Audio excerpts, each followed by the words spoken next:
Good morning to all of you. मैं doctor Vikas Nautiyal, associate professor history. आज हम जिस विषय पर बात करने वाले हैं वो भारतीय इतिहास का एक सबसे महत्वपूर्ण विषय है, मौर्य साम्राज्य। मौर्य काल का राजनीतिक इतिहास, मौर्य काल का प्रशासनिक और सांस्कृतिक पक्ष। जब हम भारतीय इतिहास की बात करते हैं तो यहाँ शुरुआत के परिचय से ही आप देख सकते हैं कि लगभग 321 बीसी से लेकर 185 बीसी के बीच में, या कुछ इसके अलग अलग इंटरप्रिटेशन है, कुछ 322 से लेकर 184 तक भी कह देते हैं, यानी कि लगभग आज से 2320 साल पहले की बात है कि भारत एक अखिल भारतीय रूप में संगठित हुआ और एक राजनीतिक एकीकरण की प्रक्रिया हुई। आप मैप में देख सकते हैं कि जो ये मौर्य साम्राज्य है, मौर्य साम्राज्य नॉर्थ ईस्ट और बांग्लादेश से लेकर दक्षिण भारत और आज का अफगानिस्तान और ऑलमोस्ट कुछ एरिया वेस्ट जो सेंट्रल एशिया है वहां का गुजरात तक ये एरिया फैला हुआ था। तो इतना बड़ा साम्राज्य, भारत के इतिहास में पहली बार इतना बड़ा साम्राज्य बना और उसकी लीडरशिप मिली चंद्रगुप्त मौर्य और उनके गुरु चाणक्य को। जब हम उस काल के साहित्य को देखते हैं, सबसे पहली बात तो इसमें यह देखने की है कि क्वेश्चंस किस तरह से बनते हैं। तो क्वेश्चंस इस टॉपिक में जो बनते हैं वो जब हम सिविल सर्विसेज की बात करते हैं,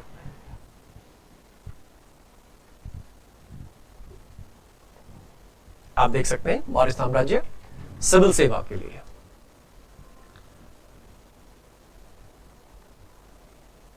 और राज्य सेवाओं के लिए और विश्वविद्यालयों के लिए। तो विश्वविद्यालयों का जो पैटर्न है वो अभी तक हमारा सामान्य पैटर्न रहता है, जहां पर हम प्रश्नों की जो प्रकृति होती है, जिन विश्वविद्यालयों में छोटे प्रश्न आते हैं, राजस्थान में खास करके, कि भाई 15 शब्दों के प्रश्न हैं या 50 के हैं या 400 के हैं या कुछ बड़े क्वेश्चंस हैं, एक पैटर्न तो ये रहता है जिसे हम इस फॉर्मेट में देख सकते हैं।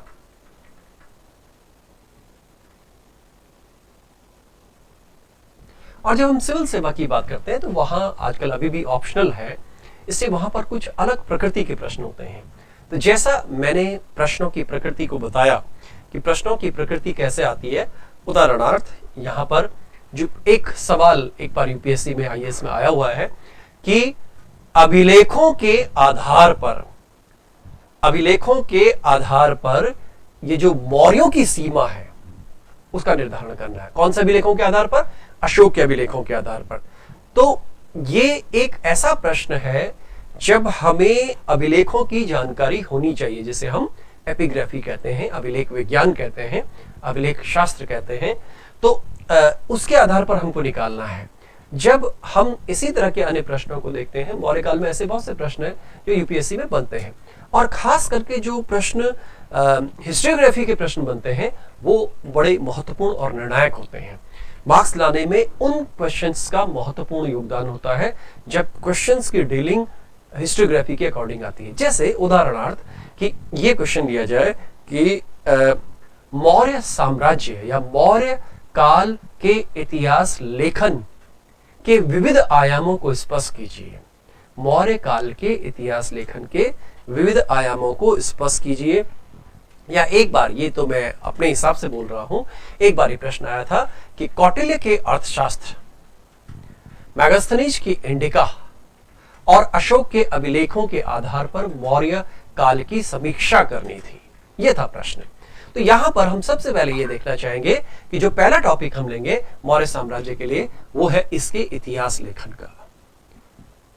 इतिहास लेखन हमें कैसे पता लगा, हम कहां से जानते हैं इतिहास को? हमने जाना कहां से? दरअसल इतिहास हमें कुछ स्रोतों से मिलता है, इतिहास हमें कुछ जानकारियों से मिलता है, कुछ साक्ष्यों से मिलता है। जैसे कोई चीज साहित्य में है, जैसे अभी मैंने अभिलेख की चर्चा की, साहित्य है, अभिलेख है, तो इसको हम इस आधार पर दो भागों में बांटते हैं, जैसा कि हम यहां पर निर्धारित कर रहे हैं। एक को हम कहते हैं प्राथमिक स्रोत और एक को हम कहते हैं द्वितीयक स्रोत, secondary sources and primary sources. ये दो तरह के सोर्सेज हैं। प्राथमिक स्रोत वो कहलाते हैं जब जो स्रोत उस काल विशेष से संबंधित हों या उस काल में लिखे गए हों, उस काल में जिनके बारे में जानकारी मिलती है। जैसे यहाँ पर प्राथमिक स्रोत की बात आएगी कि इसको जरा यहाँ पर ध्यान से देख लें कि प्राथमिक स्रोत क्या क्या आएंगे। जैसे अभी मैंने कौटिल्य के अर्थशास्त्र की चर्चा की, तो वो किस में आएगा? प्राथमिक स्रोत में आएगा। जैसे मेगास्थनीज की इंडिका है, अशोक के अभिलेख हैं, उस काल का जो बौद्ध और जैन साहित्य है वो क्या बताता है इसके बारे में, वो प्राथमिक स्रोत में है। जैसे सिंहली साहित्य है, दक्षिण का साहित्य है, दक्षिण परंपरा का साहित्य है, उत्तर परंपरा का साहित्य है, तिब्बत का साहित्य है। जो विदेशी अगर भारत में आए हैं, जैसे मेगास्थनीज के अलावा और भी डाइमेकस जैसे लोग बाद में आए हैं, तो ये लोग मौर्यों के बारे में क्या बताते हैं। तो विदेशियों की नजर में क्या है, भारतीयों की नजर में क्या है, इसको हम प्राथमिक स्रोत में देंगे। जब हम द्वितीयक स्रोत की बात करते हैं तो द्वितीयक स्रोत में अनेक जो पक्ष आते हैं, वो जिसकी चर्चा हम पहले कर चुके हैं कि जब अंग्रेजों ने इतिहास देखना शुरू किया, जब यूरोपियंस ने इतिहास देखना शुरू किया, तो उनकी दृष्टि में कैम्ब्रिज अप्रोच रही या उनकी दृष्टि में साम्राज्यवादी अप्रोच रही। तो कैम्ब्रिज अप्रोच वाले हिस्टोरियंस हैं, साम्राज्यवादी हिस्टोरियंस हैं, मार्क्सिस्ट हिस्टोरियंस हैं, नेशनलिस्ट हिस्टोरियंस हैं और अन्य और विचारधाराओं के लोग हैं जिन्होंने इतिहास को, इस काल के इतिहास को समझा और देखा। तो इस पूरी प्रक्रिया में हम पहले थोड़ा सा प्राथमिक स्रोतों की चर्चा कर लेते हैं कि मौर्यों के संदर्भ में प्राथमिक स्रोत क्या किस रूप में आते हैं। यहां पर ये देख सकते हैं, सबसे पहले तो देख लेते हैं ब्राह्मण साहित्य क्या कहता है उस काल का। ब्राह्मण साहित्य जैसे कौटिल्य का अर्थशास्त्र है, पुराण है या राजतरंगिणी है, बहुत बाद में आती है। और इस ब्राह्मण साहित्य को, क्योंकि अधिकांश साहित्य संस्कृत भाषा में लिखा गया, तो इसलिए संस्कृत साहित्य भी इसको कह दिया जाता है। तो ये ब्राह्मण साहित्य हो गया। इसके बाद बौद्ध एवं जैन साहित्य हो गया, बौद्ध एवं जैन साहित्य हो गया।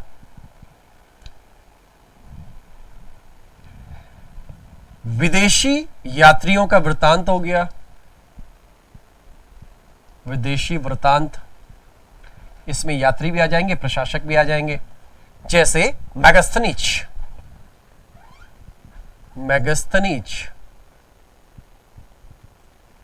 डाइमेकस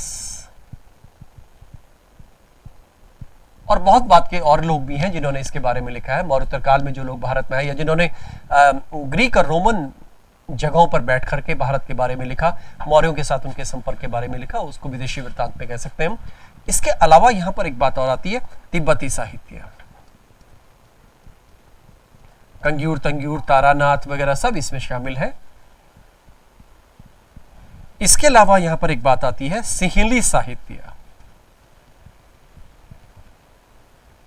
सिंहली साहित्य, इसमें जैसे हम सिंहली का मतलब जो श्रीलंका से संबंधित रहा, जब भारतीय संस्कृति का प्रसार श्रीलंका की ओर हुआ, और विशेष रूप से जब हम अशोक की बात करते हैं तो अशोक के दोनों बच्चे जो थे, महेंद्र और संघमित्रा, उन्होंने श्रीलंका की यात्रा की, सिंहली देश की, सिंहली द्वीप की यात्रा की।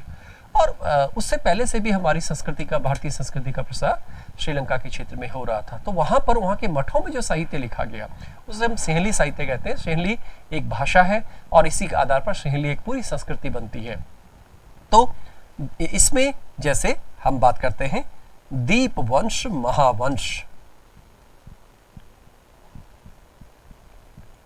दीपवंश, महावंश। इसके अलावा अन्य बहुत तरह का साहित्य आएगा। जैसे हमने बात की अन्य साहित्य, जिसको आजकल हम क्षेत्रीय साहित्य या लोक साहित्य कह रहे हैं, क्योंकि अब पिछले कुछ सालों से, कुछ दशकों से ये इस बात को समझा जा रहा है कि हमें भारतीय स्रोतों को, भारत का जो क्षेत्रीय साहित्य है, रीजनल जो एक हिस्ट्री राइटिंग जो लिखी गई, अभी तक जो प्रकाश में नहीं आई है या जिसके बारे में हमें बहुत जानकारी नहीं है, वो क्या कह रही है, क्योंकि ये स्रोत, इन स्रोतों में और उन स्रोतों में अंतर नजर आएगा। इसके अलावा एक हम बात करते हैं अभिलेखीय स्रोत, मौर्यकालीन अभिलेख। अभिलेख मुख्य रूप से तो अशोक के अभिलेख आते हैं, अशोक ने 4 तरह के अभिलेख मुख्य रूप से लिखाए, वैसे तो 5 कहते हैं लेकिन 4 तरह के अभिलेख मुख्य रूप से लिखवाए। इसके अलावा इन अभिलेखों को लिखने की प्रक्रिया चंद्रगुप्त मौर्य ने शुरू की थी, जिसके जमाने में शाहगौरा का जो अभिलेख खास करके आता है, महास्थानर शाहगौरा का अभिलेख, जिसमें अकाल राहत का उस जमाने में उल्लेख मिलता है, अनाज वितरण का उल्लेख मिलता है। जैसे आज के युग में हम पीडीएस की बात करते हैं, जैसे आपने अभी हाल में देखा कि कोविड के पीरियड में सरकार की ओर से, स्वयंसेवी संगठनों की ओर से अनाज बांटा गया, खाद्यान्न बांटा गया। इसी तरह से सरकार की तरफ से उस वक्त क्या हुआ, अनाज का वितरण हुआ। तो अनाज का भंडारण, अनाज का वितरण, इसकी चर्चा चंद्रगुप्त मौर्य के इन 2 अभिलेखों में मिलती है। इसके अलावा अशोक के तो कई तरह के अभिलेख हैं जिनकी सेपरेटली चर्चा करेंगे। तो ये आया अभिलेख शास्त्र। इसके अलावा मुद्रा शास्त्रीय स्रोत।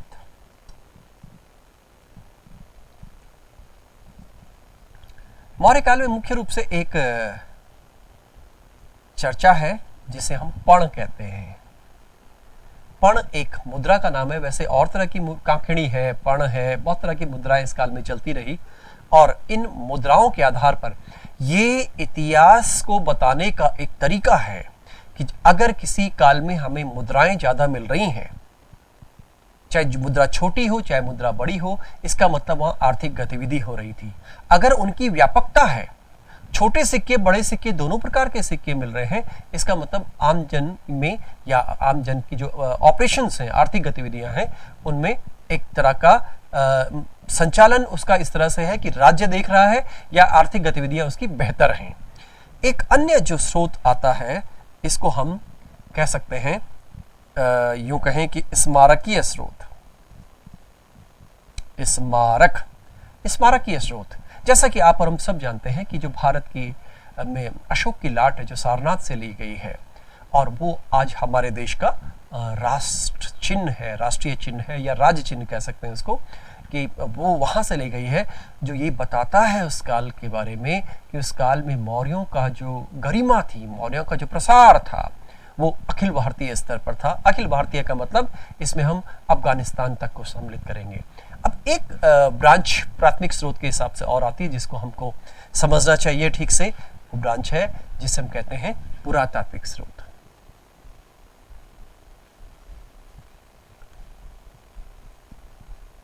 पुरातात्विक, आर्कियोलॉजिकल एविडेंसेस और सोर्सेस। पुरातात्विक स्रोत की बात सबसे इंपॉर्टेंट आती है जिसको हम ASI, भारतीय विश्वविद्यालयों में भी आजकल बहुत जगहों पे आर्कियोलॉजी डिपार्टमेंट हैं, और गवर्नमेंट ऑफ इंडिया में और गवर्नमेंट स्टेट गवर्नमेंट्स में भी आर्कियोलॉजी डिपार्टमेंट्स हैं, और जो लगातार उत्खनन का कार्य करते हैं और उत्खनन के आधार पर प्राचीन संस्कृतियों को देखने समझने का प्रयास करते हैं, नई बातें रिफ्लेक्ट होती हैं। तो इसी प्रक्रिया में हमारे पास ये पुरातात्विक स्रोत अशोक के संदर्भ में चाहे मौर्यों के संबंध में हमारे पास आते हैं। और जैसे घेरेदार कुएं, घेरेदार कुएं एक्चुअली जब बुद्ध काल में यानी कि द्वितीय नगरीकरण के दौरान 6ठी-7वीं शताब्दी ईसा पूर्व में लौह क्रांति हुई, लौह का प्रसार हुआ, आयरन रिवॉल्यूशन हुई, तो आयरन रिवॉल्यूशन ने आर्थिक गतिविधियों को बहुत तेजी से परिवर्तित किया। और इसी वक्त यूपी और बिहार में, खास करके ईस्टर्न यूपी एंड बिहार में जो धान की खेती थी वो ट्रांसप्लांटेशन यानी प्लांटेशन पद्धति से होने लगी। इस कारण से अनाज का उत्पादन बढ़ गया। अनाज का उत्पादन बढ़ना अपने आप में इतिहास की एक लैंडमार्क को दर्शाता है। जैसे आज के युग में हम कहते हैं कि आप सबने सुना है कि हरित क्रांति जब हमारे पास 67-68 में आती है तो लगभग 1.25 गुना से लेकर 1.5 गुने से और 2-2.25 गुने तक की वृद्धि अनाज उत्पादन में होती है। ये एक बहुत बड़ी वृद्धि थी। भारत जो अनाज का आयात करता था, उस भारत के पास अनाज सफिशिएंट हो गया, और कई मामलों में हमारा कुछ चीजों का तो निर्यात भी होने लगा। तो ये जो पुरातात्विक स्रोत है, इसमें बहुत तरह की चीजें आती हैं, और इसमें जो मैंने पीछे आपको सिक्के लिखवाए थे, क्योंकि ये भी पुरातत्व के माध्यम से हमें प्राप्त होते हैं, तो पुरातात्विक स्रोत अपने आप में महत्वपूर्ण है। एक बहुत ही महत्वपूर्ण नाम आता है कनिंघम। इन्होंने आर्कियोलॉजिकल सोर्सेस को पढ़ना भारत में शुरू किया, समझना, देखना, खुदाई करना शुरू किया, और इन्हें ही भारत में पुरातत्व विज्ञान का पिता कहा जाता है। जब हम मैंने यहाँ पर आपसे चर्चा की थी अभिलेखों की, जब हम अभिलेखों की बात करते हैं तो एक इतिहासकार है भंडारकर। उन्होंने अशोक का इतिहास केवल और केवल अभिलेखों के आधार पर लिखा है। इस तरह से हम मौर्यकालीन स्रोतों को देखते, पढ़ते, समझते हैं और इसके आधार पर हम मौर्य काल की व्याख्या करते हैं। जब ये चर्चा आती है कि द्वितीयक स्रोत क्या कह रहे हैं, द्वितीयक स्रोत में तो हम चाहे रोमिला थापर की बात कर लें, रामशरण शर्मा की बात करें, क्योंकि ज्यादातर ये लोग कम्युनिस्ट हैं, जिन मार्क्सिस्ट जिन्होंने लिखा है इस तरह से, चाहे हम आर एस शर्मा की बात कर लें। इससे पहले जब हम कॉलोनियल स्कूल वालों की बात करते हैं तो उस पर स्पूनर से लेकर के, स्मिथ से लेकर के बहुत सारे लोगों ने लिखा, लेकिन उनकी अप्रोच कॉलोनियल रही, उपनिवेशवादी रही। रोमिला थापर है, आर एस शर्मा है, डी कौशाम्बी है, डी कौशाम्बी।